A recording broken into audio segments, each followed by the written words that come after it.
Welcome to the Commercial Cash Flow Show. Today we're here with George with J&T Developers, and we're going to be talking about multifamily construction and renovations. And if you want to learn how to add value to your multifamily real estate deals, stay tuned. Propelio TV is sponsored by Noble Mortgage and Investments, Batch Skip Tracing, Think Multifamily, CreativeCashflow.com, and Lifeiner.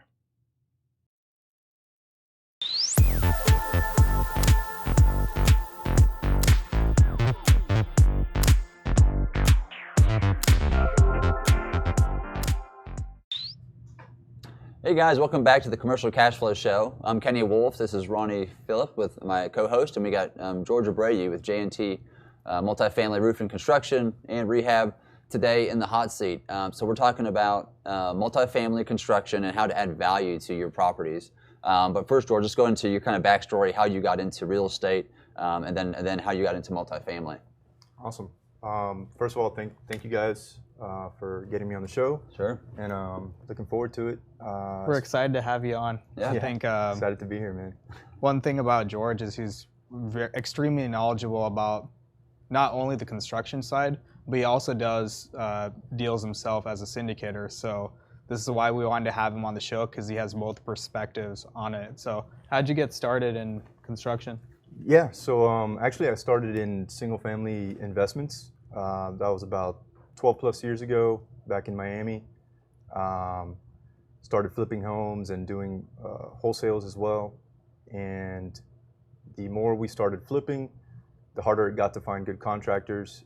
So I decided to go ahead and open a construction company, which is J&T. And past couple years, we've been focusing more, kind of turning from single family to multifamily. And that's on the investment side as well as the construction side. And it's pretty much the same concept we took with our single family homes. You know, we first started investing and then started working for investors on the construction side. So we've taken that same concept and put it into multifamily. And I think the fact that we're investors as well, you know, we know what investors are looking for, and we deliver. Awesome. So let's talk about your transition from the single family to the multifamily side. You could have went to any other asset class. Why'd you choose multifamily? Yeah, I think what got me looking around was, you know, single family. I know Propelio's got a lot of single family investors. It's very transactional. You know, you're from one deal to the next deal. Obviously, you can do rentals as well, but it's harder to scale. So I wanted to find something that can bring in that passive income and that's scalable. So that led me to multifamily. Awesome. And then talk about your first deal, you know, in multifamily. Whenever you're like, okay, I'm done with the whole single family stuff. I don't want to do the flips anymore. Let me talk about your first deal and like how you took it down as a contractor. Yeah. So first of all, when I decided I wanted to do multifamily, started doing a lot of networking, and was able to partner with somebody that had the experience and had the track record. And then at that point, just started looking aggressively for deals, and we ended up finding one in Temple, Texas, you know, a submarket, and we got a really good price on it. And then it was in a B area, but C class building, so we knew it had potential. It was pretty rough looking, and I'll show you some pictures later on in the slides of the property. How big was it? How many units? It was 37 units. Okay. Actually 36 units with an office, but we decided to take that office and make it a 37th unit. Nice. So it wasn't massive, but you know, it was a good start. And we went in there and pretty much did a full renovation on the exterior and then also on the interior units, and it's turned out pretty good. So on that office, so we did something similar to a deal we have in Wiley, but on that office conversion to a rental unit, how much did it cost you to convert it, and then how much value did you gain from that investment by turning it in from the office into a rental unit? Sure. So cost-wise, it took about $15,000 or so. Okay. And then you know, we're getting the rent on there is $600 a month, so adding that to your NOI. At least 80K if you're using a 10 cap, which is way too high. So Right, probably right. 100, Make the math 120K, easy, yeah. right? Just to make it easy. So we had a similar result too. So we, our office, and it drove me crazy, but we finally did it after 3 years of ownership. But finally got around to it. It was our first deal. So it was a 2-bedroom. So what we did is made half of it in efficiency, and then the other half we kept as the office. Because 76 units, you kind of need that on-site person at that level, at that unit count. So 6K, because we had to add a bathroom for the office manager. We didn't want her like knocking on the door to her neighbor to go. So anyway, so we added that, and I mean because that one we had to make an all bills paid property because we couldn't split or inexpensively split Correct. that powers or the meter, the power meter, right? So all bills paid, I think it's like $900 for that efficiency. So I mean it gained. I mean from investing 6K. That allowed us to get another 100, 120K worth of value of that. So that's the point that out. That's the value of multifamily is that when you can do those things to add value, and I would add more units as much as you can. I'd tack them onto the roof if they let me on those deals because it can just add so much more value because it multiplies because it's based off the cap rate. So anyways, kind of want to talk about that. So For sure. Yeah, so I mean that was our first deal, and then since then we've worked with several investors on their renovations, and then we're working on taking down more properties ourselves as well as a general partner. So sorry, go back to the Temple deal. So it's 37 units, right? So who's at that unit count? You have to be a little bit creative on the management side. So how do you staff that property? So we have a part-time maintenance guy, and then a part-time leasing manager. Okay. We found a local third-party property manager that had several properties already, so a little easier for them to manage it. Sure. And yeah, you do have to be careful with the expenses, obviously, with less units, right? So that it makes sense. But yeah. Okay. Cool. All right. Good. And on that 37 unit deal, how'd y'all find it? Was it through a broker, direct to seller? Yeah, it was actually through networking, and then we met a broker that had actually sold that property to the seller. He wasn't selling; it was off market, and she just had a feeling that he may be willing to sell, and she asked him, and that's kind of how it happened. Awesome. And what type of debt did you get on it? So we did a bridge loan because of the occupancy at the time, and we're actually getting ready to refi into an agency now. Awesome. Cool. And let's talk about the construction side. Yeah. And I wanted to talk about your first deal in multifamily as a contractor. How did that go? And because whenever you jump from a single family home to it's like a whole different scale, right? Sure. So it's there's a lot of things you have to look out for. So how'd you learn how to do all that? Yeah, I mean, it was a slow progression, from where we first started with single-family homes, small cosmetic remodels. As the years went on, it seems like we just kept going bigger and bigger to the point where we were building new construction, doing huge additions, and then slowly we started getting into commercial projects as well, like office build-outs, different restaurants and those types of things. And then I think the first one was an exterior paint job for multifamily. And like you said, there is a big difference going from single family to multifamily. You've got to be able to man the project. You need more crews. Can't obviously take forever to get the job done. So it's just building. We've always been really good at building relationships with crews and subcontractors, and we pretty much had to start from scratch on that end. We couldn't take the ones we had from single family and plug them into multifamily. So it was a process. And how'd you start finding your contractors and different things like that? Just through networking or? Yeah, networking, word of mouth is always the best. A lot of experimenting. A lot of experimenting. Having a system to vetting them and making sure that they can do the job. and then being ready to, sometimes you got to let them go and find somebody else. And then, so because you're working on going from single family to multifamily, what are the gains you can get from having such a bigger project? I mean, so by buying in bulk, what kind of discounts are you seeing compared from like doing a single family job to a multifamily? Yeah, I mean the more quantity you have, definitely the lower the price gets for labor as well as materials. I think on the material side, you can definitely see a huge discount when you're working with multifamily. We've got different suppliers we work with. We're working on now on maybe possibly getting the material straight from China and working that out.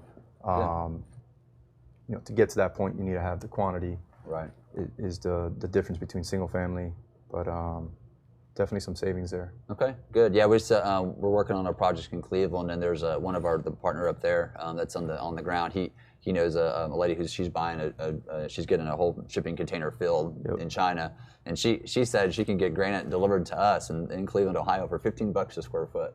Yeah. I couldn't believe it when he said it, but $15 a square foot, that's crazy. That's crazy cheap. So, but that's the when you're able to buy in bulk, like you said, with multifamily, that definitely helps your investment dollars go a lot farther, and the gains are so much more bigger as well. Definitely. What is the normal cost for granite for the audience watching who doesn't know any construction? How much is For granite? single usually? family, what does that go? Single family, I mean, retail, you're probably looking at maybe $30 a square foot. If you got a good deal, maybe 24. Right. Yeah. And you're getting it for 15? 15, yeah. So That's awesome. I mean, it's pretty amazing. That's the power of bound and scale. So I mean, it's great when you can move up the ladder. You get much better returns and better deals on appliances too. I mean, we get big discounts from Lowe's and Home Depot by buying in bulk from those two stainless steel packages. I think run us about $1,200 without the microwave for stainless steel. So It's not bad. it's pretty cool. It's easy to and then we upgrade the units to that, and we get $100, $150 rent bumps for those things. I mean, it's a payback of within a year just for the appliances. In some submarkets, sometimes they don't pay a little bit extra for that. So for the viewers watching, you have to research the submarket before you try to do some high-end upgrades, and that's one thing that's really important. That's very true. I mean, so like some of the markets wherein we just do black appliances, we don't do stainless because I don't think they can afford the extra $50 or whatever it is above the black appliances. So yeah, you definitely have to watch out for that.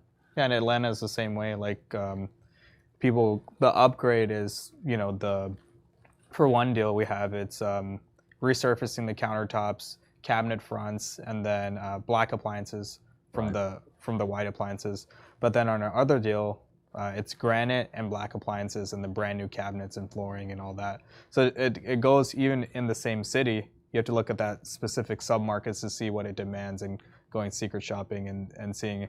And sometimes you might have to test one unit out. Right. I don't know if you've done that on We're doing that now on a deal in Columbus, Ohio. We've owned it for about 4 years now. So we've already upgraded half the property with faux wood, kitchen backsplash. And we painted the cabinets on that one. So now for our premium, we're going. We've tried out a few with just replacing the cabinet door fronts. That's getting us an extra $25 a month off those, and it's costing us about like $550 per unit to do.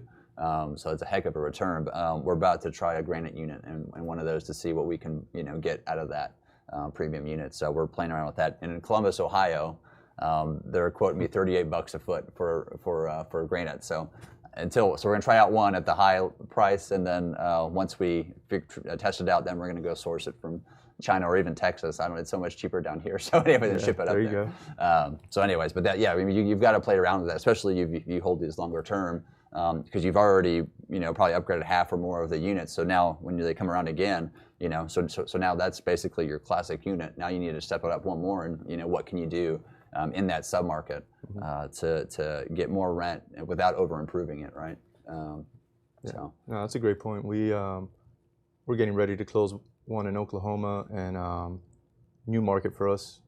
We went in there thinking with the mentality of more of Dallas, and our renovations, our first scope started at a little bit over $2 million. And then the more research we did into the market and doing the secret shopping, like you said, we ended up scaling it all the way down to right under 1 million. So yeah, you definitely want to test out the market and see what they're doing there. And I don't necessarily think you have to be the first one on the block to do it, because you know, I think it's good to see like at least a couple of buildings starting to do it. But sometimes you could be the first one, and then you know, it all just depends on what your risk appetite is. And on your deals, Kenny, like how important is it to have like the right contractor? Because I think this can make or break a deal. Sure, no, you've got to have that. It's one of the key teammates that you have to have on all your properties. So, you know, you've got to have the right person in there that knows the right subcontractors to get in there, and then also if that subcontractor doesn't work out, to be able to replace them quickly and to, you know, correct anything that went awry. So, yeah, I mean, you got to have someone who's nimble and that you trust and that will do a good job, for sure. And talk to us what you do at J&T. Yeah, so at J&T, like we've been saying, you know, we focus on multifamily renovations. We also do some commercial construction and some light new construction. But our main focus is multifamily renovations, and our goal is for the investors like yourselves to have a contractor that you count on and kind of just turn over the renovations to that contractor and know that they're going to take care of it. We work a lot on the front end, making sure everything's picked out, that there's a clear scope of work, so that from day one we can take off running. And then we keep the investors, good communication with the investors throughout the project. We use a project management software that gives real-time updates with pictures, videos, pretty much anything you need, so that the investors don't have to worry about what's going on, you know, where's the money being spent. Actually, a lot of our clients take that information and they send it over to their passive investors so that they know, you know, what their money's being used for.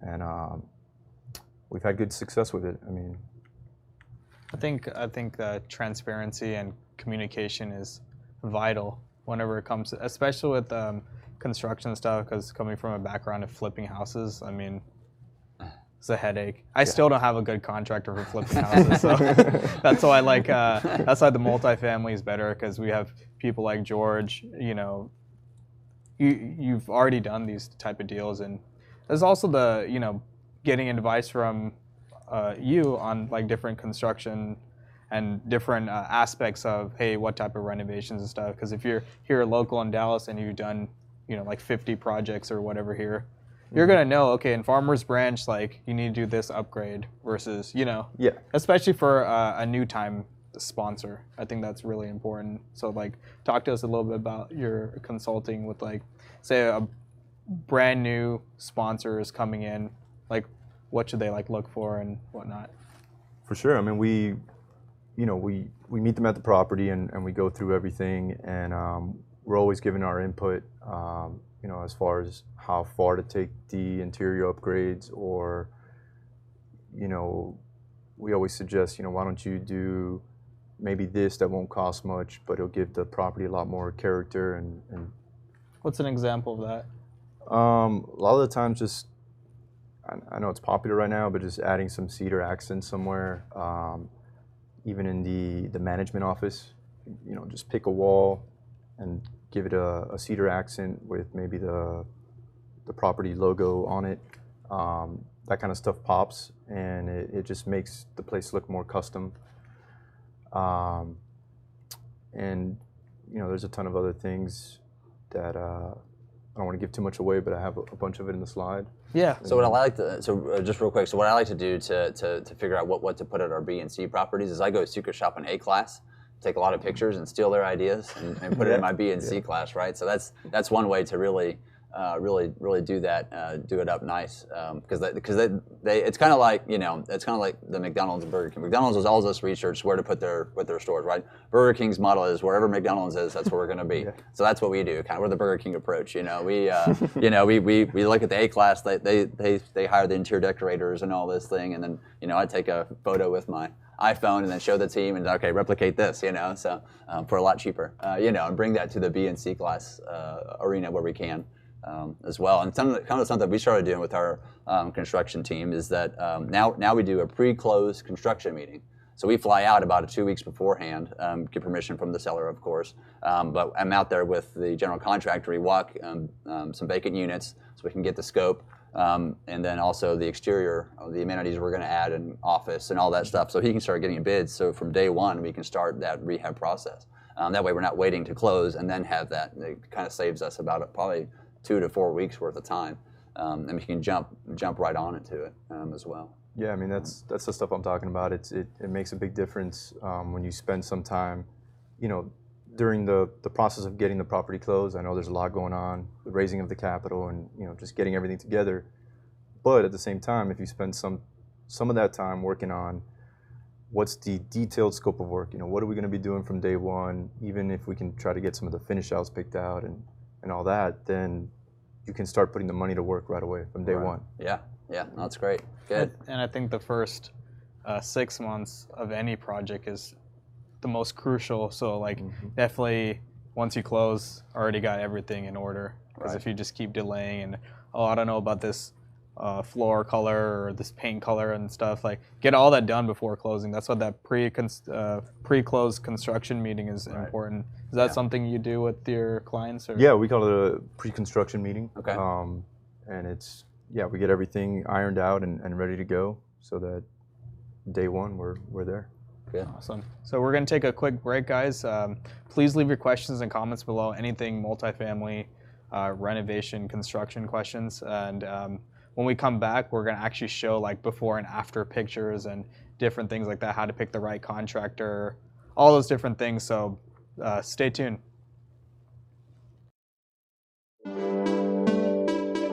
The Propelio Academy, an all-in-one education resource for training in wholesales, subject to wraps, short sales, flips, rentals, BRRRR, property management, and more. Go to propelio.com/academy to get your scholarship today.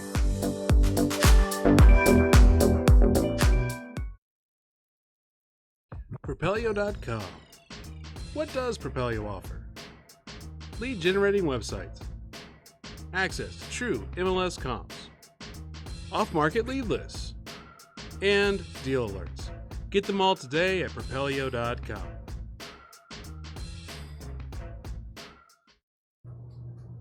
Welcome back to the Commercial Cash Flow Show. We're talking about multifamily renovations and construction. So we're going to hop into a slideshow and show y'all what before and after pictures are on these deals and why it's important to hire the right contractor. So let's jump right into it. Yeah, so I put some content together, some things that I thought would help some of the multifamily investors out. And that right there is actually a leasing office that we renovated. It was had a loft, and actually I wish I would have put a before picture, but came out really nice afterwards. Was that on a B or a C class or what? That was on a B. On a B, okay. Yeah. Looks very nice. Yeah, it looks really good. Like that. So to me, the office is the first thing that your prospective residents are going to see, right? So that to me, that's a very big piece to it. It's huge. I mean, you've got to have, to me, the right flooring. They have to have that wow factor. That way, they come in and, okay, this is some place where I want to be. And we even do so. And you guys probably done this too, obviously. I mean, we like to have the same flooring or similar flooring to what's going to be in the upgrade units, and then we do a backsplash or whatever appliance package we're doing in the office. So that way, we don't have to have a model unit. I hate model units; they're just wasted money. So that way, kind of our office is the model. They can see the flooring, they can see the backsplash, and because hopefully we're leased up so much that there's really nothing for them to see. So that's the goal, anyways. But the office is big.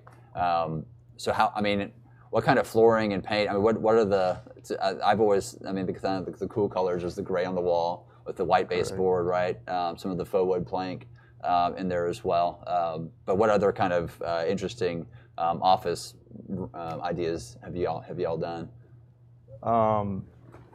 You can see the wood ceilings here. Right. We've done that. So you quite added a bit. that. You added the wood ceiling in there. Oh, nice. Okay. Cool. And then, like I said, picking an accent wall, kind of probably the first wall you see when you walk in, and really make that pop with some wood or cedar. Nice. And then exactly what you were saying too, as far as it's first impression, you know. Right. We also try to fix up if there's a path to get to that office. You want to make sure that whatever's in that path is also Right. Yeah. That's very pots true. and Yeah. Landscaping and all that. It's like having like a row of flowers. I think that's what we're doing on Right. our deal There in you go. Atlanta. It's just like curb appeal is important. What I think is like the first like 10 feet when I'm driving onto the property, people will know they want to rent there or not. Right. So it's just like, you got to make sure the signage is good, and as it's leading towards the office, you got to make sure that's good as well. So everything leading up to it is the most important part. Right. Yeah. So and if there is like when a secret shopping deals, I observe that like what's the first 10 seconds of me driving this property? What does it feel like? Right. And then like the deal we're buying is like, okay, how can we make this aspect better? You know, so that's something I always look at. But office is probably one of the most important things because it's the first thing people see.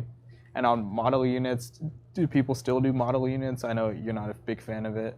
I see them. I mean, when we look at deals, I yeah, I see mean, them. people still do them. I agree with you. I mean, if you can, you know, we've done it before too in the office, kind of do like a small, if there's a kitchen area, definitely Right. fix it up the same way the model unit would look. Right. And then instead of having the model unit, you know, just rent the unit out. Yeah, for sure. I mean, you might as well keep the extra $700, $800 a month. Yep. Do you have any model units on your deals?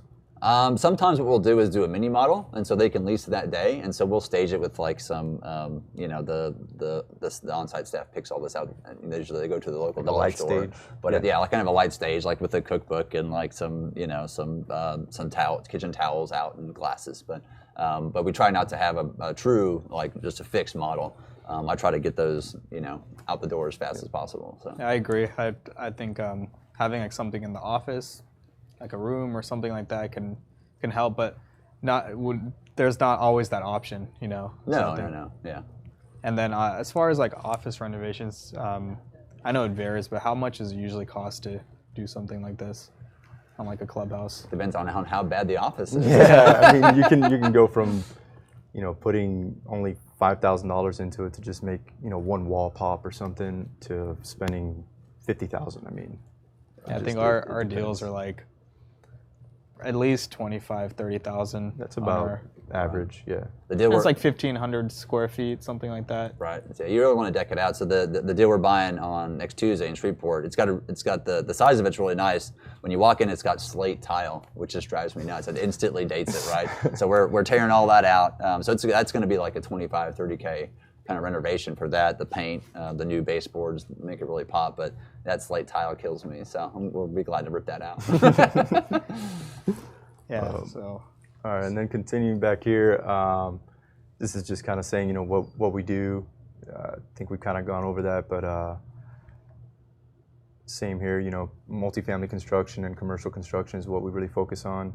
There's some of the projects we've done. So you guys do both ground up and kind of renovate existing buildings, right? Correct. On the Okay. ground up, it's more of modern, like smaller. We got a 8-plex and a 16-plex, Okay. but real modern, nice looking. Nice. And then our systems, you know, that's something that we've worked a lot on, building the right relationships with the subcontractors and the vendors. Technology, you know, we use that a lot with our softwares, estimating, and then also through the project. And then we've been able to create a pretty good team, and we keep a good culture throughout the team.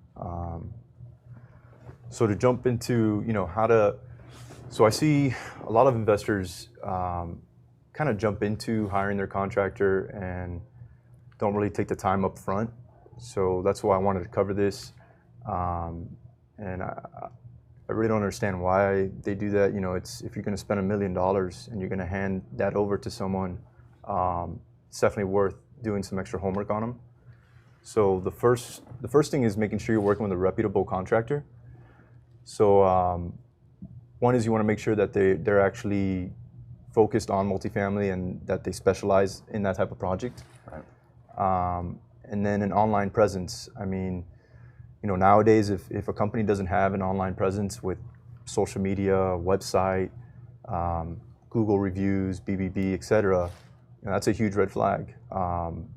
they have nothing to lose at that point if they leave your project undone or whatnot.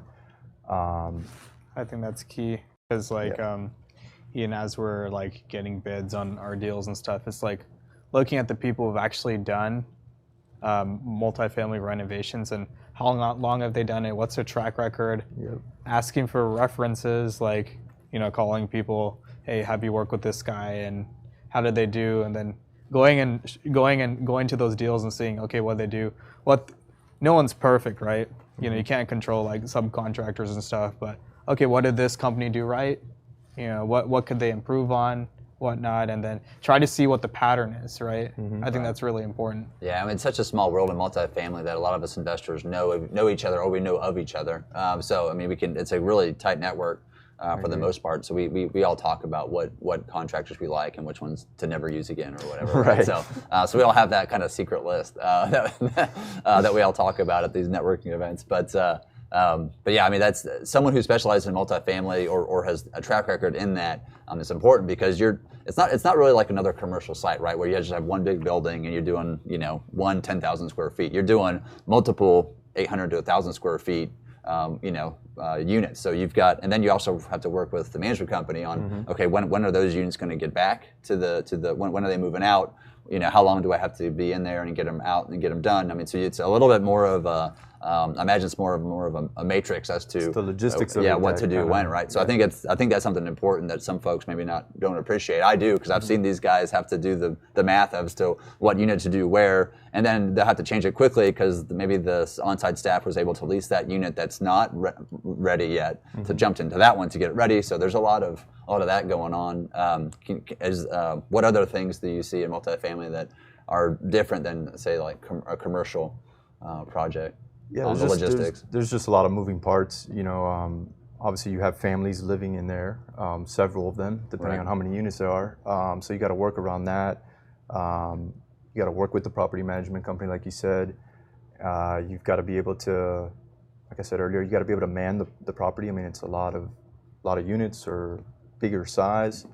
So there's a lot more planning and executing that goes into it versus, you know, just one single family home or one single commercial project. Right.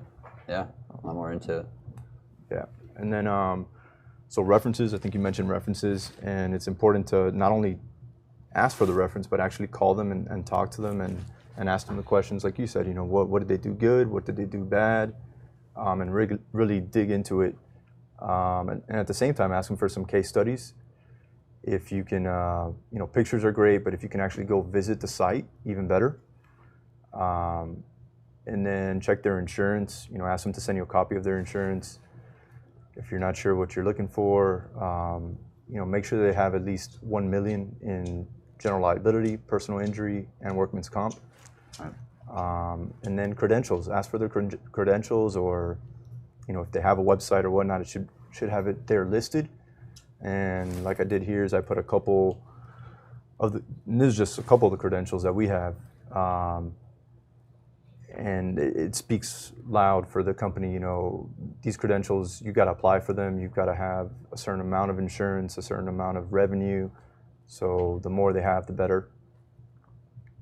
And then, so if you're done doing all that, you know, at that point, if they've checked all that off, you're working with a reputable contractor. So now is you want to ask some deeper questions and more about, so once we have this project and the project's moving, what are your systems in place?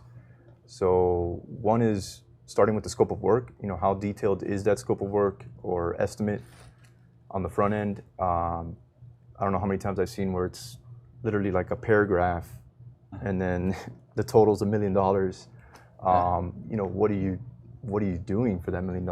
Right. Don't just give me a paragraph. You know, our scopes of work are broken down line item by line item. Tells you exactly what you're going to get, how much,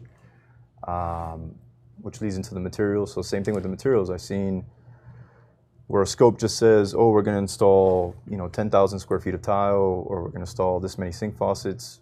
Okay, but what's my material allowance for that product? Right. You know, a $75 sink faucet versus a $25 sink faucet, there's a big difference. What's the quality that you're going to get, right? Yeah. And then the communication part of it, once a project starts all the way to the end, how do you communicate with us? Do you have an on-site supervisor? Do you use a project management software? Do we meet here weekly? What's the process look like? Those are the questions you want to ask.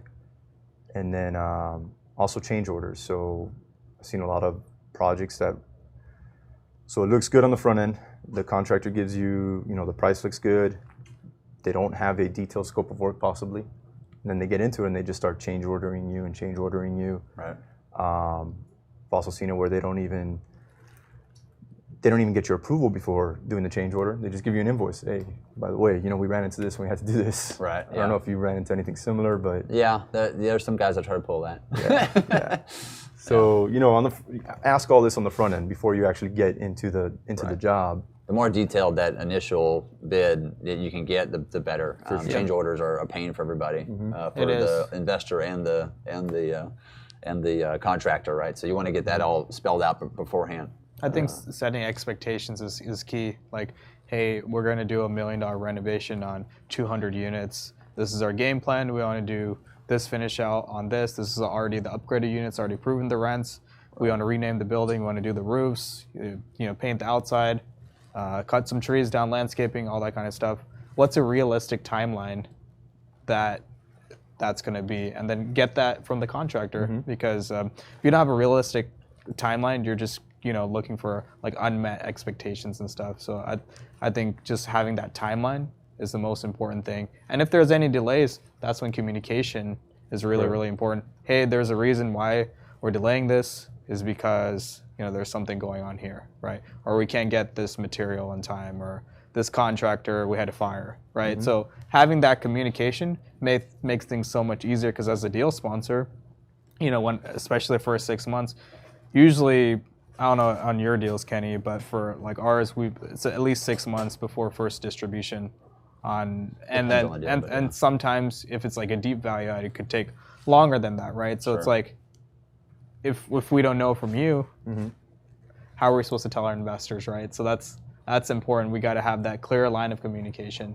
Yeah, we've got a weekly phone call with our construction crew, just on all the projects that we're doing, just to kind of make sure everybody's, I think it's also to make sure that they have some progress, hold them accountable.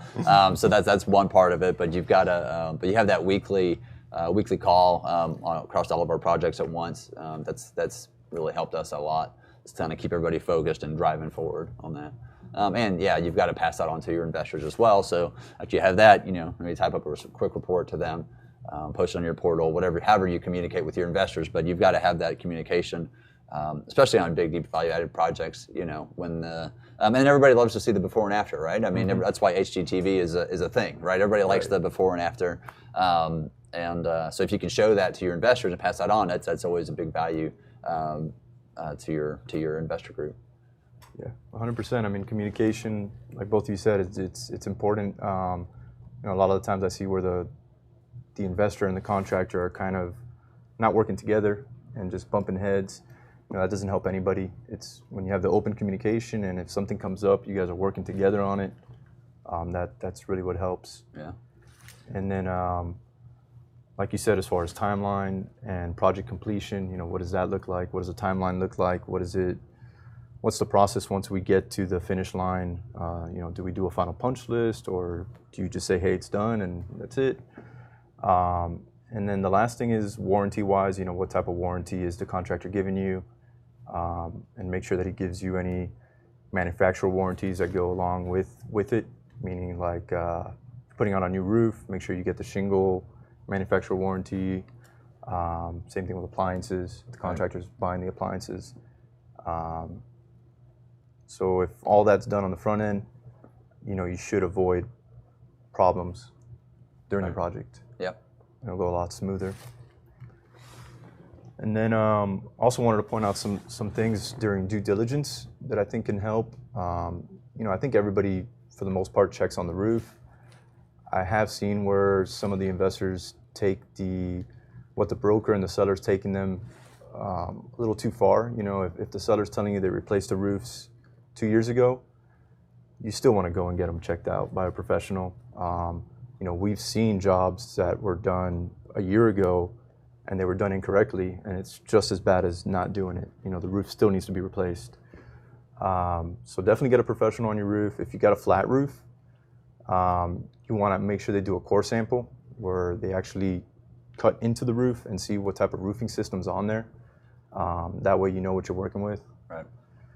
And last thing on the roof is fluid applied. So if you got a flat roof as well, you can save a lot of money doing a fluid applied roof to restoration, where you don't have to rip off the existing roof. But you got to be careful and make sure you have somebody that knows what they're doing, because we have seen a lot of those jobs done incorrectly as well. Right. Just our maintenance guy goes up and sprays some stuff down. Right. Call it good. Right.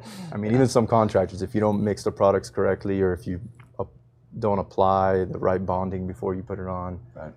it can be just as bad. Right. And especially here in Texas, we have hailstorms like every week, so definitely you got to get Not the every week, but yeah, often. lately. It's like at least once a month I see, like, Yeah. I'm sure you get a lot of calls and stuff on hail and whatnot. It's one thing I want to dive into, like, how do you handle that, especially with, you know, like all these hailstorms coming in and stuff. Like, how are you able to help, like, your projects you've already done? Yeah, I mean, the second a storm comes through, we call our clients and we go check it out. You know, there's a lot that goes into a multifamily. If you're going to file a claim on your insurance, you definitely want to have a contractor on your side when it comes to that, because the insurance is going to fight you right off the bat. Just because you're talking about a lot of money, you know, the loss is probably going to be pretty big. Right.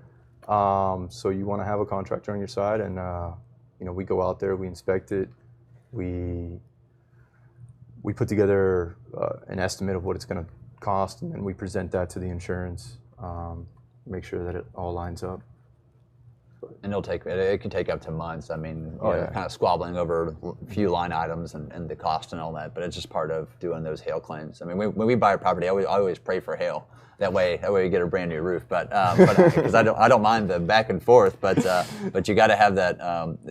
It's a marathon on doing that hail claim. Definitely is. But totally worth it. Absolutely worth it. We had a property in Wiley that had. I mean, baseball size hail. It actually even damaged the hardy plank. You know, there are holes on that. A couple years ago. Yeah, a couple of 3-4 years ago. And so, but we got the insurance company. Mostly they played ball, and we were fine.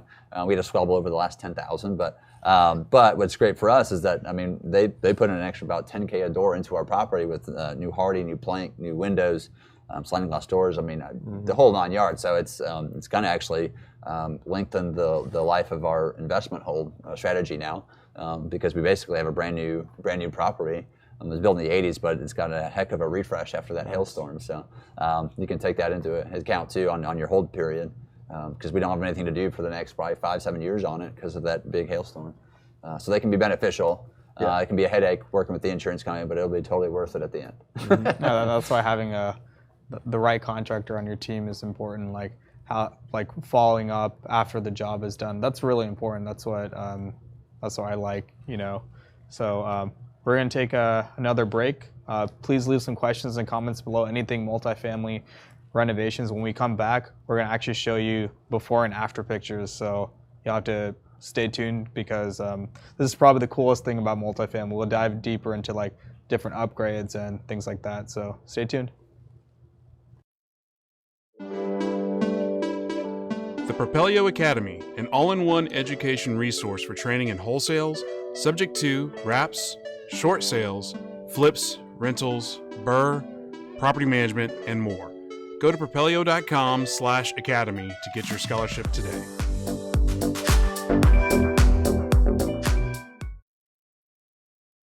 Propelio.com. What does Propelio offer? Lead generating websites, access to true MLS comps, off-market lead lists, and deal alerts. Get them all today at propelio.com.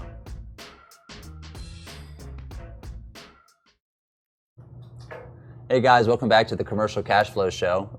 We're about to jump into what to look for when you're doing your due diligence, and then quickly after that we'll get into the before and after on these multifamily renovations that we've seen, that George has seen, and obviously Ronny and myself. So it'll be fun to look at that. Yeah. So went over the roof. Next thing is your exterior walls. Don't just assume that just painting it is going to fix it. You definitely want a professional to look at the material, whether it's siding, stucco, etc., and make sure that that it's not failing or there's any rot. So you can take that into account into your budget and not just painting it. As well as, so your sewer lines are very important. I suggest that everybody get them scoped during your due diligence. A lot of the sewer lines here, at least in Texas, they can have a lot of breaks, especially the cast iron. Right.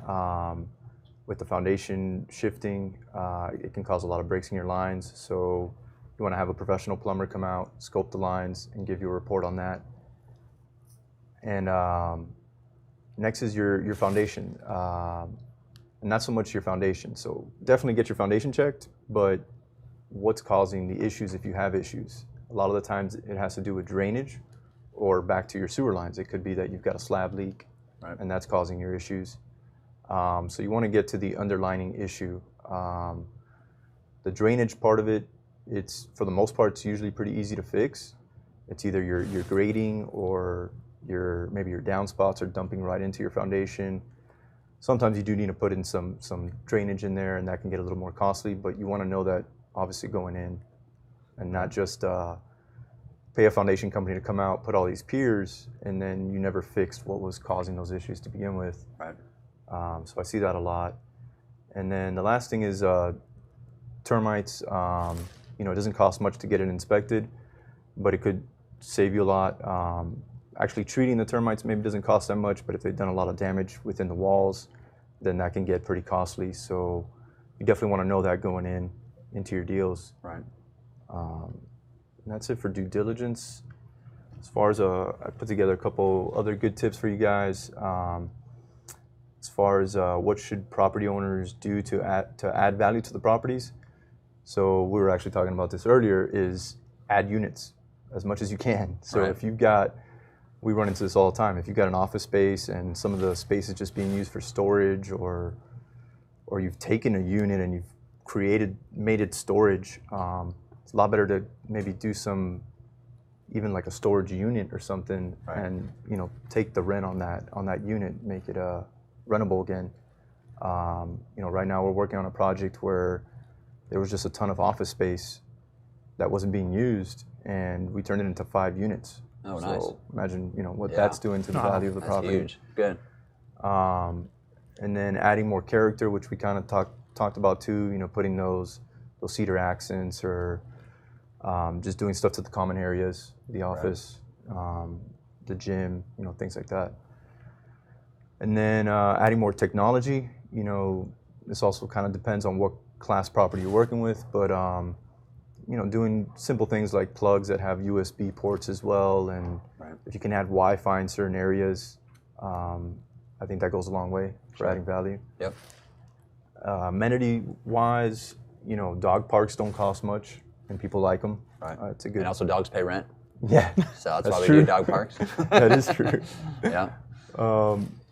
Playgrounds, obviously that's been around for a long time, but just should probably say upgrading the playground, Right. making it look nicer, and then always having some type of sitting area somewhere where the tenants can hang out and Right. do their barbecuing and whatnot. Yeah. As far as interior unit renovations, you had talked about granite earlier. The cost difference between getting a cheap granite and getting Formica isn't much more, and that granite's going to last you a lot longer and could also get you higher rents. So Right, and you don't have to resurface that granite like you do Right. Formica, right? So Right. we have to spend an extra $175 or so to resurface the kitchen on the Formica countertops. Where if you do granite, maybe it's an extra $200-300, but then I don't have to mess with that ever again. Yeah. So yeah, that's the great way to do that. I think it's a harder sell if you don't have to replace a countertop, resurfacing versus putting in granite, maybe that's a harder sell. But if Right. you're replacing that countertop anyways, might as well go with granite. Might as well do it. Yep. Doing all new plugs and switches, not just the plates, but the actual plugs and switches. They also do, we've done this a lot, where they sell so you don't have to go in through the labor of replacing the plug. There's a plate that covers the whole plug as well. I don't know if you've used those. Yeah, I've seen those. Yeah. That works well too, and it just makes it look a lot sharper. As far as cabinets, I think he talked about refacing. You know, it's a lot cheaper to keep the base of the cabinets and just reface them. Right. Yeah, that's a perfect way to do that. We did end up in Columbus, and I think it's costing us about $550, $600 a unit to do that. Right. To go, and they're, you know, we paint the boxes white. We get order white shaker style cabinet door fronts, add pulls onto them. But it makes it look like an entirely brand new unit, and we're getting an extra $25 a month at least for that, just for that alone, which is a great payback. I mean, that's that's a phenomenal return on investment. What would it cost you to like fully replace the cabinets? A lot more. You're looking at probably maybe $1,500 or more. Right. So Yeah, if you that can say makes the a huge boxes, say difference, the yeah. boxes, right? Yeah, for sure. And then we also talked about this, but having a clear business plan, you know, from day one, working on doing that pre-con type meeting that you said, and have it all sorted out, ready to go, so that you're not sitting on it for months trying to figure out what you're going to do with the property. Right. Yeah. Yeah, got to get moving on it. And then this is just some of the apartments we've worked on, some of the clients that we've had. These are some common areas that we've renovated. There's what we were kind of talking about, where you got the kitchen, and that's in the actual leasing. Leasing office. You got the backsplash there. It's nice. The glass tile. Yeah. Those look like newer cabinet fronts too, maybe. But yeah, it looks good. And here's some before and after. So this is the property in my first property that we were talking about. Okay. As you can see, it was in pretty bad shape to begin with. Those awnings were amazing. That like instantly dates it, you know. Yeah, So you've got to bring something else. So we did quite a bit to it to make it pop. You know, obviously we painted the brick, and then we added nice bright accent color. We replaced those hideous awnings, put some nice simple metal ones, and Nice. and then on the interior we knocked out the wall in the kitchen, opened that up. Oh, nice. That made a huge difference, and replaced all the flooring and just did the fronts, except for the bathroom. We replaced the vanity. Right. And How much was rehab on that one? so on that one, it was close to $300,000. Okay. Obviously, only 37 units. So, and then this is one in Irving that we just wrapped up not too long ago. I walked that deal with you. Yes, It's you did. really, guys, this was like a really, really impressive renovation. This was like an eyesore. I live in Irving, so drove by this building a lot, and I was like, who's going to buy it? Who's going to buy it? And then, you know, George ended up doing this renovation project, and it's absolutely spectacular. Just like the colorways and how y'all executed everything, I think it was really nice. Yeah. So, you know, kind of the same concept here. We painted the brick and then gave it a nice accent color. And we're doing some other things to the exterior. I think this was close to around $300,000, just the exterior. And then here I've got some just commercial roofs. You know, we've got a whole roofing division as well that specializes on any type of roof. And those are just some of the projects we've done. And then, like I said, we do some new construction as well. These are some of the projects we have in planning phase. Okay. And then also some that we're actually building right now. Are those here in Dallas, Fort Worth? Those are here in Dallas, close Okay. to the uptown Dallas. Nice. Good. And Cool. that's it as far as the slides. Then if you guys want a copy of the slides, if you just email me, I'll send it to you. Or drop your emails in the comments as well. You can do that as well. I think that's awesome. And we'll bring this slide up towards the end of the show. But any Q&As we want to make sure we can take that right now. So if you have Get any your questions in. Q&As, just drop them in the comments below. Let's see. So some of the big questions we get about renovation is, some of the things that we like to key on. We kind of touched on, but like I always like to do the kitchen first, because that's usually when you walk into an apartment, that's the first thing you see. Mm-hmm. So that's got to be the first impression right there. Again, first impressions are big. And so if you do the backsplash, and a lot of our guys can do that in-house, or you have a construction crew that can knock out a whole bunch at once, but that's a big deal to that. Invest in the kitchen if you can. And then second, I guess, would be the bathrooms, doing a new vanity. If they've got the old kind of chipped or ugly looking mirrors, frame those out. There's those small touches that really make a difference. It really doesn't cost that much to do, especially by buying in bulk and things like that. What are some of the other ideas that you've got for kind of the unit interiors? Yeah, I mean, flooring is huge. Obviously, Right. if you can fit that into your budget. Vinyl planks is very popular just because it's affordable, it's durable. It's waterproof. Yeah, Right. Yeah. it's waterproof. So I mean, I think it's at a great price point. We have done engineered wood floors in some as Okay. well. We've also done tile. Tile is right. obviously very durable as well, just a little more expensive than the vinyl planks. Then other than painting and stuff, if you can afford doing new baseboards and casing, I mean that goes a long way as well. Right. Maybe more on like a B class. Yeah, it depends on your scale, right? I mean, Yeah. at a C class, you're not doing the baseboards and Right, that kind of small right. touches like that. You can't get there on the rent bump that you need to afford that. Yeah, I mean, you've got to look at those things. So like on one of our deals up in Columbus, it's a newer build, but when they renew, we throw in a USB outlet, and then they can Yeah. choose wherever they want it. Usually it's the kitchen or it's in their bedroom. But we do kind of those small things on renewals too, to kind of give them, hey, we're raising your rent $25-$30. Oh yeah, and by the way, let us know where you want your new USB outlet or a fan, or we do something like that to kind of help. One, it helps us kind of continue to improve the property and bring the quality up. And two, it's a good feeling for the resident that is paying that extra $25-$30 a month for not quite the same unit, right? So trying to kind of balance those things there. So. Yeah, we've done something similar where we give them different packages, almost like when it comes time for renewal and we've got some rent to make up as far as the market. Right. We give them, we'll resurface your countertops, or if you want new flooring, well then that's going to be more. Right. Give them some options. Right. How do you do the flooring when they're in the unit? That's tough. We've always waited on a renewal. On a renewal, they've got to either transfer to one of our new upgrades that we've already done. But the flooring would be tough. Have you done that though? I haven't done the flooring on renewals. Yeah, not the whole flooring. Right. Okay. Yeah. All right. Cool. Well, cool. We've got a question here from Tasha. When is the best time to get your contractor involved? Early.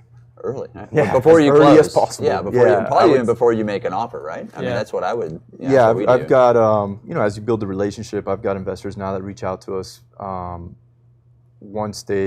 Sometimes even before they submit the LOI, we won't go out there and visit the property, but we'll get on the phone with them. We'll look at pictures. We'll kind of give them an idea of what it's going to cost.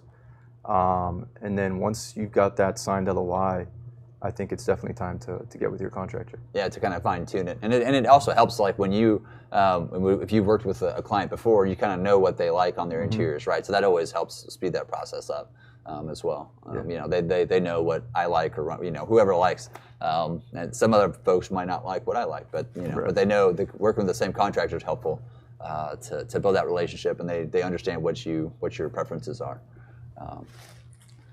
From Jorge, we've got a question. Did you have prior contracting experience before flipping? Very minimal. I worked with my uncle who owned a construction company for a couple years, and then that was about it. I just, other than managing my own flips as well, I guess there was some experience in that. Other than that, that was really it. Yeah, I can't change out a toilet. So we've owned like I think 3,700 units. So I have no idea how to do that. But again, I don't want to know how to do that. That's somebody else's job. My deal is to find the new deals and buy them. And so we got a kind of a follow-up question from him as well. Do you do most of your CapEx improvements through your contracting company? I'm going to also, I think that might have been cut off, or your maybe on-site staff as well. So, yeah. So anything to do with the renovations and a bulk of units, interior units, I do it through the construction company. Normal turns, if we're not really upgrading, then usually I'll let the management company handle that. Right. Unless it's a lot of them and maybe they can't keep up. Right. Yeah, we kind of do that too. We do a kind of a first initial blitz of the property, upgrading the vacants that we've got, and then once we're ahead of that, our a lot of times our maintenance crew, that we're paid kind of a lower hourly rate than a contractor. They can do those make readies and things like that to kind of reduce that price. But you've got to give them that initial pop to give the office product to actually sell, right? To actually lease up. So you've got to have that initial push. And obviously exterior stuff, amenities, our maintenance guys aren't building pergolas. They shouldn't be. They should be getting units ready to lease.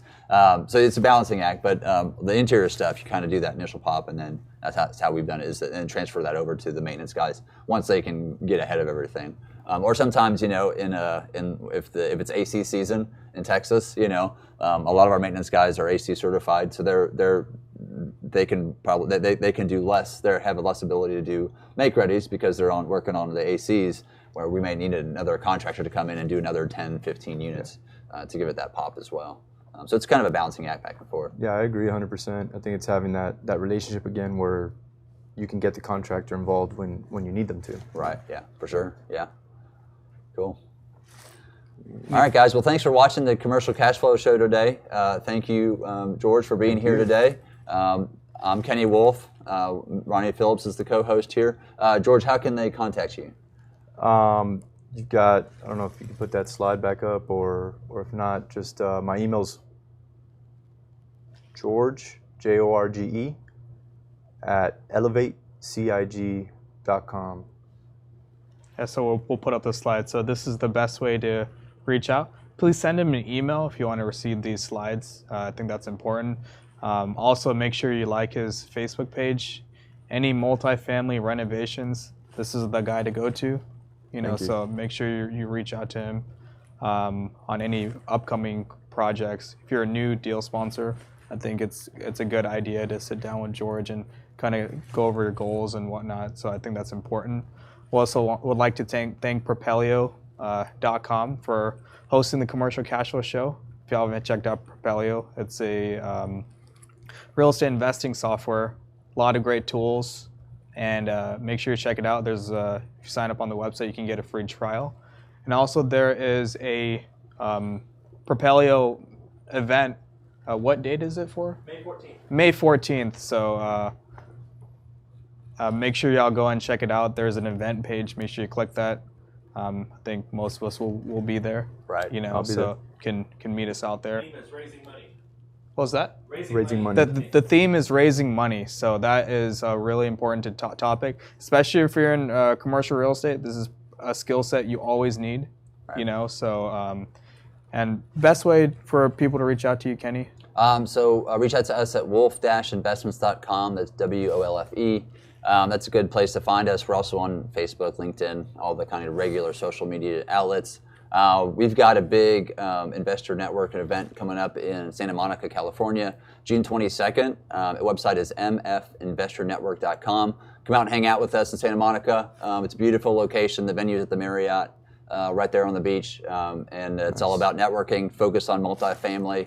There'll be some guest speakers flying in from all over the country for educational as well. There's nothing major. There's no like $20,000 item to buy at the end. It's just networking, just education. That's it. There's no big sales thing at the end. So that's something we want to do. We're also hosting our monthly meetup here again. It's this weekend, Saturday, 11 o'clock at the Chewy's in Addison. Come out if you can. We've got a guest speaker on insurance this month. And then again, reach out to us on the website. Follow us there on Facebook and LinkedIn. Awesome. And best way to reach out to me, I'm Ronny Phillips with Kingley Acquisitions. We're a real estate investment firm focused on acquiring value-add apartment buildings. So if you're looking to invest in multifamily or would like to learn more, please reach out to me, send me a friend request. You can also email me at ronny@kingleyacquisitions.com. Be sure to like the Propelio Facebook page and also the Commercial Cash Flow page, as well as all of our company Facebook pages. And wherever you're watching, please be sure to subscribe to the channel. And thanks for tuning into this episode of the Commercial Cash Flow Show. We'll see you next week. Propelio TV is sponsored by Noble Mortgage and Investments, Batch Skip Tracing, Think Multifamily, CreativeCashflow.com, and Life in There. Hey everybody, I'm Ryan with Propelio. If you like what you saw, please subscribe. Turn on those notifications and stick around for more. We have tons of content like this all over our channel. So if you want to learn more about real estate investing, stick around, watch Propelio TV, and we'll see you later.